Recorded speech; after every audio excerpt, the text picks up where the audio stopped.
going on, people? Welcome to United View and welcome to the preview for Manchester United's trip to Selhurst Park to take on Palace.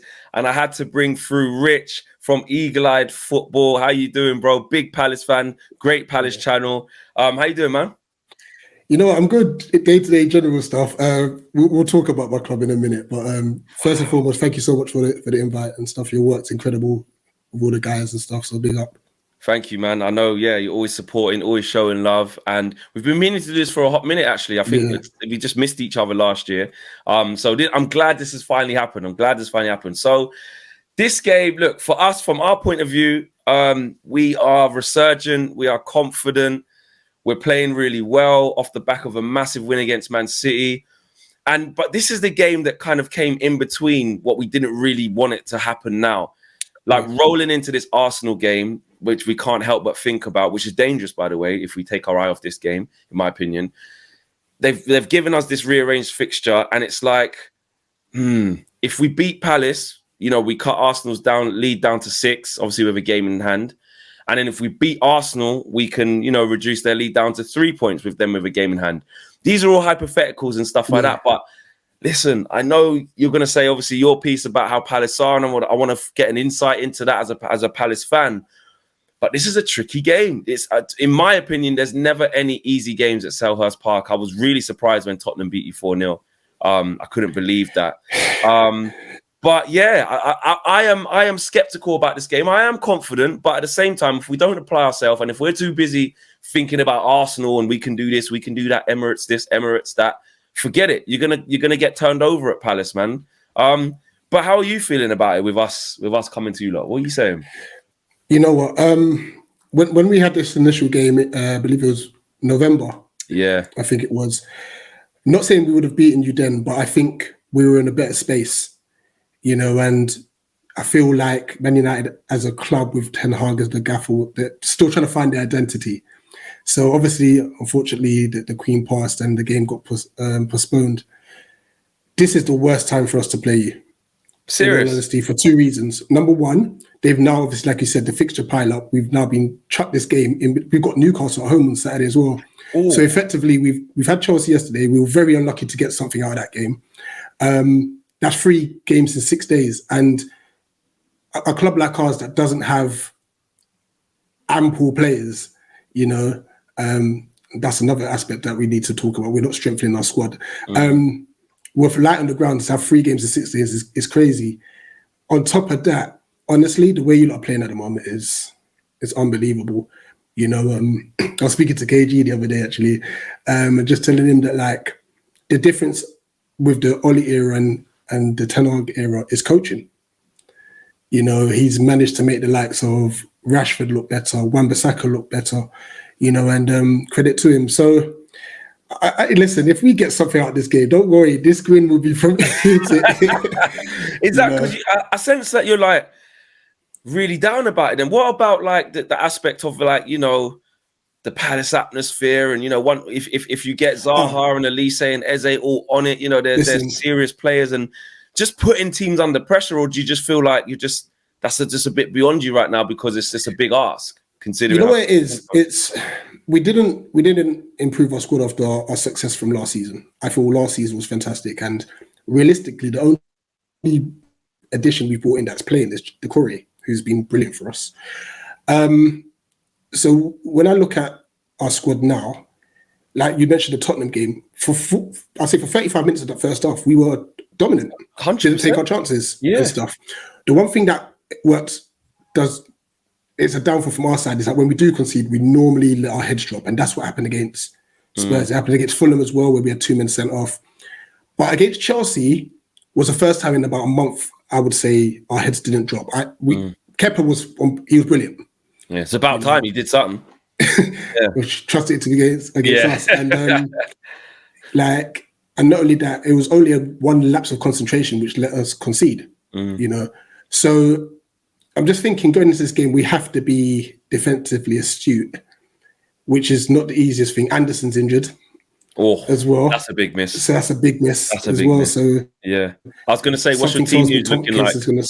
Oh gosh, something tells me Tompkins will start that game. Yeah, no. Tompkins, why is he still going? Yeah, jeez. We've got a lot of players in our squad that, if we want to progress to that, trying to battle for top 10 and Conference League and stuff, a lot of the players need to go.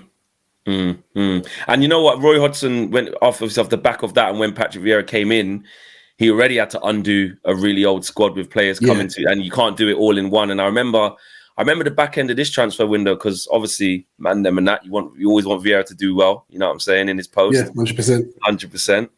I remember seeing some press conferences where he was basically saying he wasn't very happy that they were a bit light. You know, they needed numbers, which is basically what you're alluding to now. Yeah. But by and large, I like the job he's done, man. I like the type of players that you've got. That the young players are progressing quite well. I mean, for us, it is an unwanted one. I mean, what is our team going to look like? Some Man United fans are saying Varane probably won't play. You know, you've got to keep him fresh for Arsenal. Do you go with Martinez and Maguire or something, or Martinez and Lindelof? I don't know. Maybe you might go with Luke Shaw and Varane again because they were good against City. I don't know. But that's another kind of thing for Eric Ten Hag to have to do. Rashford's in the form of his life. Do you play him again and keep him going because, you know, you want to keep him in his groove, or do you have one eye on Arsenal? For me personally, I'm going strong in every game because I'm like, I know you have to rotate. I'm going as strong as I can in every game. I know you have to rotate, but I feel really uncomfortable bypassing this game and just thinking about the Emirates on Sunday. You know, Palace away is never a given. It's always a tough game. Even if you do win, it's close. You know what I mean? Like I said, that Tottenham blowout, I couldn't believe it. Like you said, that first half, I watched it. And I was like, oh, this is an even game. Palace probably shaded it. Tottenham weren't great. And then the floodgates just opened. But it's never an easy game there. You know, Eriksen, Casemiro, all these types of players, they're influential for us. But in my opinion, they have to keep going. Does Wout Weghorst start as well? We've got a new striker. Is Anthony Martial going to be fit? I don't know. Does he go with Rashford up front and Garnacho on the left, bring the kid in, or Anthony? Obviously, we've got various options, which I know that's probably burning your ears right now. I'm not showing off. I'm not, because I'm fully respecting Palace. I know we can rock up there with all these men and all that. Cold. It is bitterly cold right now. It's wherever you lot are watching from, it is cold, honestly, away day, 8 o'clock under the lights at Selhurst Park, one of the best atmospheres in the league. That is a great ground to go to. It's tough. It's flipping tough, mate. And if we don't show up and just keep thinking about Arsenal and this title race and all this other stuff that are little subplots, which I don't think we will, because Eric Ten Hag has been really good at keeping us that way. Yeah, I feel like it could go really wrong for us if we drop our levels, you know. But if we play to our level, I think we've got a good chance of winning the game, to be honest. Yeah, like you said, the resurgence of Rashford. I mean, I don't wish injury on any player and stuff, but when he went down against City, I was like, oh, you know what? Thank you. Maybe it's not good. You know what? It sounds negative, but I would want us to play a 5-4-1 or 5-3-2. Yeah. What? Sit back, hit us on the counter. You don't think put us on the pressure, go for it? I don't think that would work. You know, we can't leave any spaces in behind with Rashford, to be honest, especially if it is Tompkins that starts. I personally will play Chris Richards, but I'm going to assume that Tompkins will start. And what do you think he'll do in terms of the attacking players? Will Eze in midfield as usual, Elise on the right, Zaha on the left, or would he put Zaha up front and put some more workman like on the left or something? This is where I know we're quite light on squad, but this is where I feel sometimes PV kind of he puts his foot in it in a sense. Playing Wolf up top doesn't work. It doesn't, no? I don't feel like he can hold the ball up well enough and stuff. We've got to play Edouard. At least then it would like relieve pressure. You know, someone that can actually get the ball down and hold it up. Or worst case, Jordan Ayew. Now, I know that he's not even my biggest fan, I have to admit. And a lot of the fan base are like, why is he playing? Why is Schlott playing? But obviously Vieira sees something in them. Jordan's worked hard this year. He does work hard. It's just his attacking output is terrible. It's so bad, you know. But in these sort of games, he's the sort of player you need in your team. So hopefully, it sounds mad, and I might get a bit of backlash. If he is going to have to play Jordan Ayew, then Eze will have to go on the bench, drop to the bench. Oof. Yeah. Because what he's doing at the moment is he's playing Elise in the 10. And I don't think that works either. He's better off the right. Okay, I didn't even realise he's playing Elise off in 10. Yeah. So personally, I would actually not start Ayew if we're going to go for it. Have Edward up top, Elise right, Zaha left, Eze in the 10. That's my preferred form. But if Jordan has to play, then we have to drop Eze because we're then 2 attacking. Okay, I hear you on that. All right, well, Rich, listen, it's time for our quick fire round. That's where I'm going to fire some questions at you. Quick fire, you're going to give me your answer and your explanation one after the other as well. And usually we get some interesting answers from rival fans as well when we do this. I'm looking forward to see how you fare. There's no right or wrong, it's your opinion. There's no like, you know what I mean? It's up to you to answer them, all right? So question number 1. Well, actually, let's get to the quick fire round. Let's go.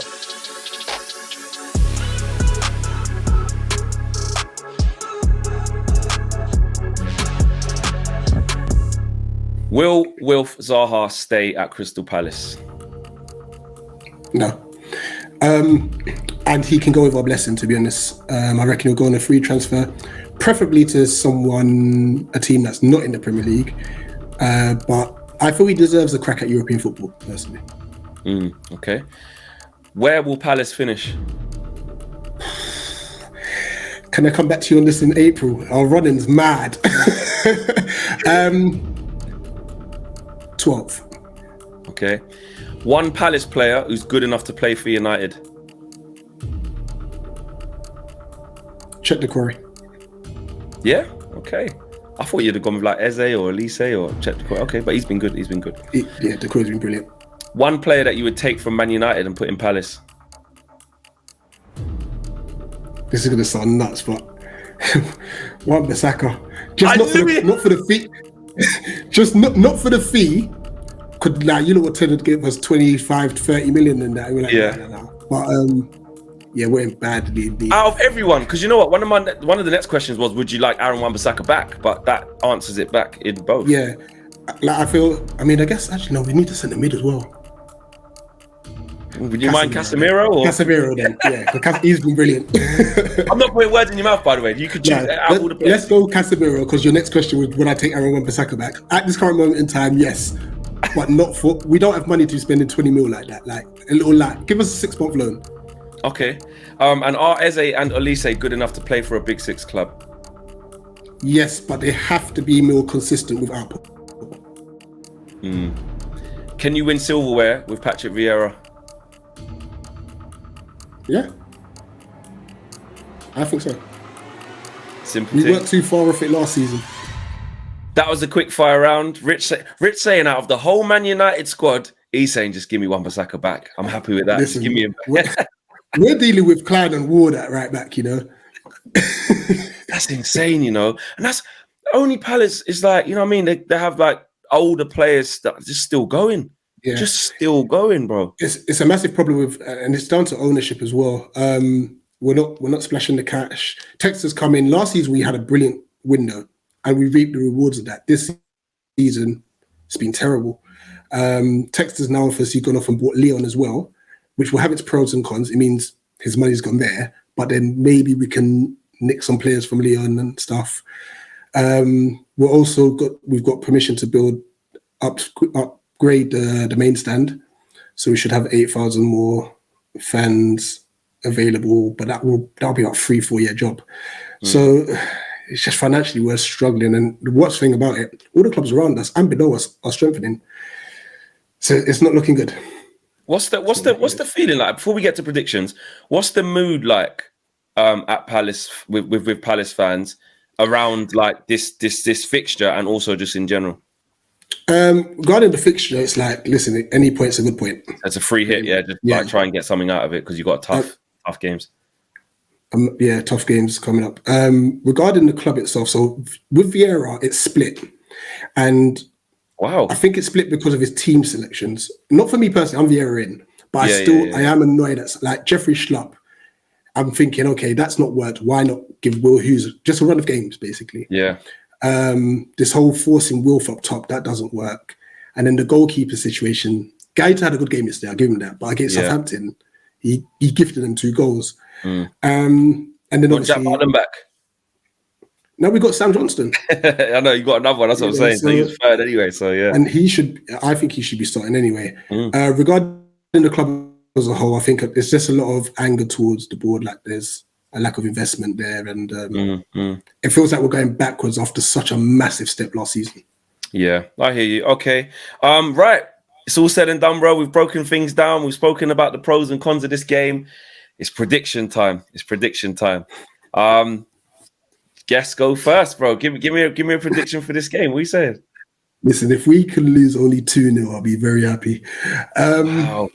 For real, bro. Don't say this to me because I'm nervous with every game we play. I think it's a banana skin. Don't get me wrong. I think we'll put up a fight, but it's just like I said, team selection. If he goes how we've been going, Wolf up top against the likes of Varane, it's not gonna work.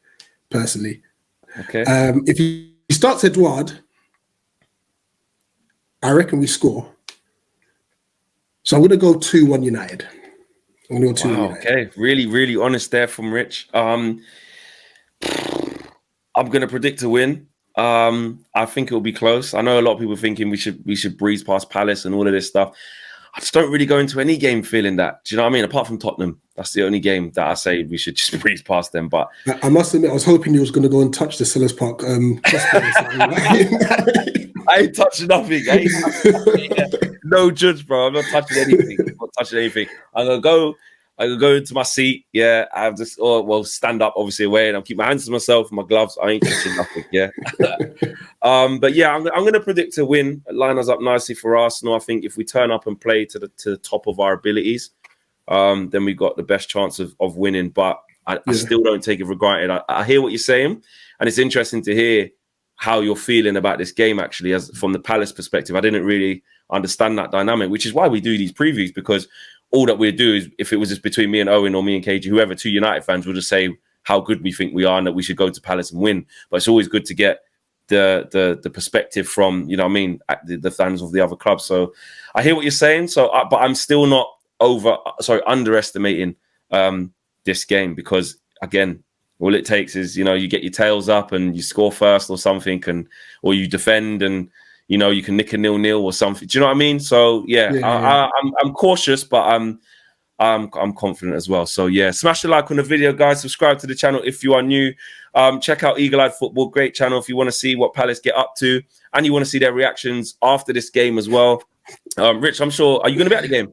Yeah, I'll be at the game. Yeah, I'm sure we can do something after the game on your channel, and obviously feel free to come on United View as well. Yeah. All the links in the videos will be to the video will be in the description below, to Rich's socials and Eagle Eyed Football as well. So thanks for coming on, bro. May the best team win. No controversial decisions. Let's just have a good game. You know what I'm saying? And see what happens from there. Anyway, guys, we are out of here. Take care. Peace.